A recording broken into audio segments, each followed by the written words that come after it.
परम श्रद्धेय परम पावन आचार्य चरण,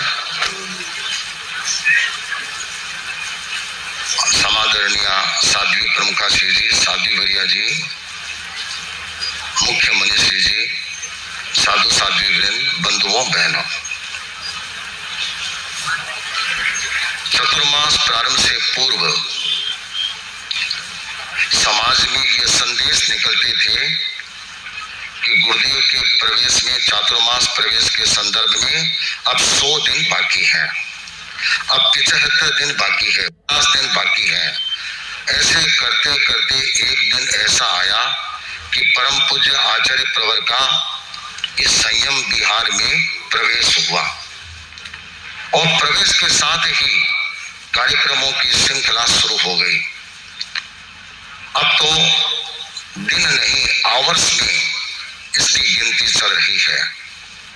हर वर्ष चतुर्मास प्रारंभ होता है, संपन्न भी होता है, विहार भी होता है, किंतु बाद में यह समीक्षा होती है कि इस चतुर्मास में क्या हुआ, क्या मिला, क्या प्राप्त हुआ, क्या उपलब्धियां रही, इस पर विचार किया जाता है, चिंतन किया जाता है। मैं तो ये मानता हूं और श्रद्धेय मंत्री मुनीश्वर ये फरमाते थे, कभी राजा राज्य नहीं करता है, राजा के पुण्य काम करते हैं।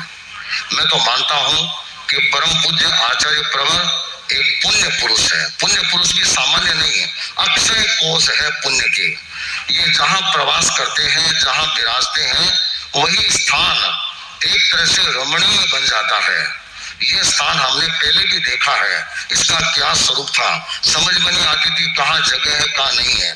आज ये कितना रमणीय बन रहा है। ये सब एकमात्र इस पुण्य पुरुष के पुण्य का प्रभाव है। इस चतुर्मास में क्या क्या हुआ, क्या क्या नहीं हुआ, ये सब हम सब ने देखा है, समझा है, किंतु कुछ बातों का जिक्र करना चाहूंगा। एक तो चातुर्मासिक प्रवेश हुआ, उस प्रवेश पर जो उपस्थिति थी, गुजराती में कहते हैं मानव मेहरामण, खूब बड़ी संख्या में लोगों का उस जुलूस में साथ में थे।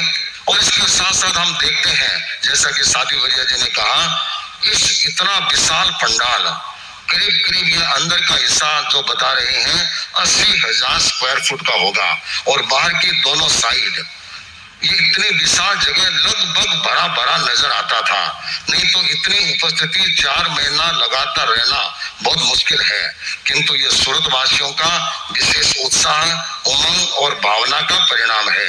और जब पर्यूषण काल था उस समय तो ये प्रवचन पंडाल के साथ साथ जो महाश्रमण समोसरण भोजनशाला आदि में भी लोग खचाखच भरे रहते थे।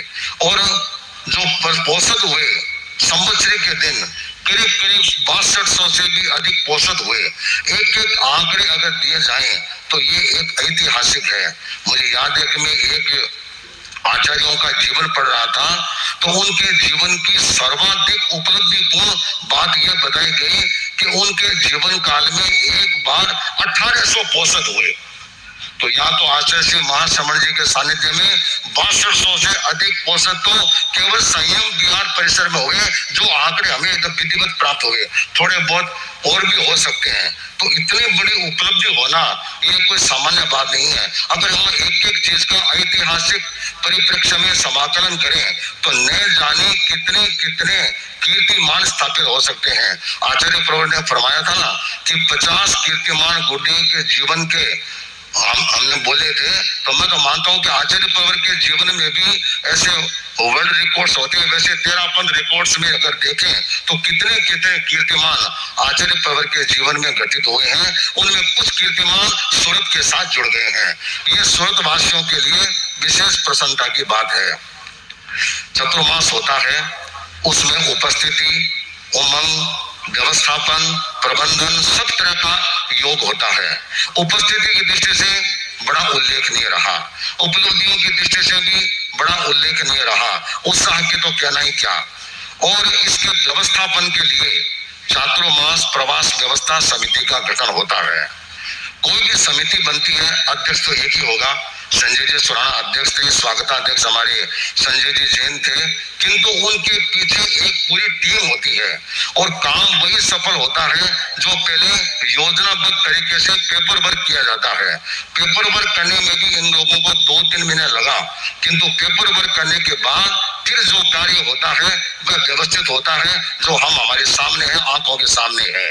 इसलिए नाम तो चलो अध्यक्ष का आता है या जो खास लोग होते हैं उनका आता है, किंतु ऐसे ऐसे सैकड़ों कार्यकर्ता है जिनका नाम शायद इस मंच से एक बार भी नहीं लिया गया हो, जो कभी भी मंच पर सम्मान करने के लिए आगे नहीं आए हो, जिन पर कभी भी फोटो का फ्लैश नहीं पड़ा हो। ऐसे ऐसे सैकड़ों कार्यकर्ता, चाहे ठिकाना व्यवस्था में है, चाहे बैठक व्यवस्था में है, चाहे रिक्शा व्यवस्था में है, चाहे पार्किंग में है, पार्किंग में तो खुले धूप में रहना पड़ता है, चाहे भोजनशाला की व्यवस्था में, चाहे किसी भी कार्य में किसी को नियोजित किया, चाहे गोचरी की सेवा में भी कहीं जाना है, साधु साधियों को और कहीं भी जाना है, चिकित्सा हेतु भी जाना है, तो वहां भी वे सैकड़ों कार्यकर्ता सेवा में तत्पर रहते, जिनका कोई नाम सामने नहीं है, कोई फोटो भी नहीं है। मैं ऐसे सैकड़ों कार्यकर्ताओं का विशेष रूप से स्मरण करता हूं कि जिनके बल पर यह चतुर्मास विशेष रूप से सफल बना है, और वास्तव में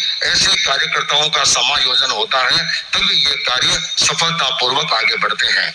इस कार्य में हमारे यहाँ विराजमान साधु साधियां जिन के जो प्रभारित्व में है, उनका भी सावक साविकाओं को मार्गदर्शन प्राप्त होता रहा, तो वे प्रवृत्तियां भी बहुत अच्छे ढंग से आगे बढ़ती रही। मेरा यह सौभाग्य है कि जब आचार्य प्रवर के निर्देश से सूरत में आया और सूरत के लोगों को यह भी प्रेरणा दी कि आप भी सन 2024 के चतुर्मास का निवेदन प्रस्तुत करेंगे। तब तक 5 सितंबर यह निर्धारित हो गया था कि सन 2024 का चतुर्मास घोषित होगा। तो यहाँ के लोगों को भी विश्वास नहीं था, क्योंकि चर्चा कहीं की चल रही थी, गीत कहीं के चल रहे हैं, बजाना और कहीं का कैसे संभव होगा। अरे भाई प्रयास करो, प्रयास करने में क्या दिक्कत है। गुरु बहुत गहरे होते हैं, कहाँ की सोचते हैं अपन नहीं समझ पाते हैं, किंतु सूरत वासियों ने विश्वास किया और उस विश्वास के आधार पर उन्होंने अपने ढंग से तैयारी की और आचार्य प्रवर ने महती अनुकंपा करके सन 2024 का चातुर्मास सूरत को बख्शाया, और ये सूरत का चातुर्मास हमारे सामने है। बाकी तो आचार्य प्रवर बहुत स्वल्प भाषण करते हैं। मैं ये अनुमान कर सकता हूं कि अगर सावक समाज विधिवत व्यवस्था के साथ पुनः निवेदन करे तो आचार्य प्रवर निकट भविष्य में अवश्य सूरतवासियों पर विशेष कृपा कराएंगे। यह आप लोगों पर निर्भर करता है कि कब किस रूप में आप विधिवत तैयारी के साथ व्यवस्थित रूप से निवेदन करते हैं। तो मैं तो मानता हूँ परम पूज्य आचार्य प्रवर के पुण्याई, अखंड पुण्याई साधु साधियों का इतना मार्गदर्शन और सावक साविकाओं का इतना उत्साह, कार्यकर्ताओं की कार्यशैली, इन सब का मिला जुला रूप ये चतुर्मास एक उपलब्धिपूर्ण हुआ। ओम।